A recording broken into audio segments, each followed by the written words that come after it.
Assalamualaikum warahmatullahi wabarakatuh. Berita Uronyo, anggota DPR RI dari fraksi Golkar Ilham Pangestu wategoknyan gejak tinjau lapangan pesawat terbang Rambele di Kabupaten Bener Beriah, Banbanyo. Gopnyan kagetampung aspirasi kepala lapangan udaranya untuk gepetruk kedih Bak Menteri Perhubungan Indonesia di Jakarta.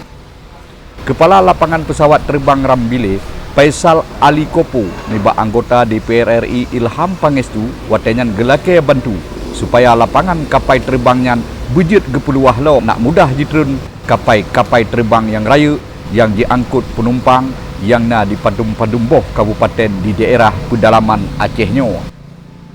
Watenyan politisi muda Partai Golkar Ilham Pangestu nibak kepala bandara gepegah rencana nak peluah lapangan terbang Rambilenyan akan gepesampo nibak Menteri Perhubungan Nanggro Republik Indonesia di Jakarta lam watetonyo. Gomnyan gepegah lom untuk peluah lapangan kapal terbangnya nakuh cukup perle supaya di daerah dataran tinggi gaya na saboh lapangan kapal terbang yang raya sehingga masyarakat daerahnya nak mudah ngenbagah ho yang geneja. Dan dengan lapangan terbang yang raya di daerahnya, ekonomi masyarakat di padum-padumboh kabupaten di kawasannya akan lebih maju.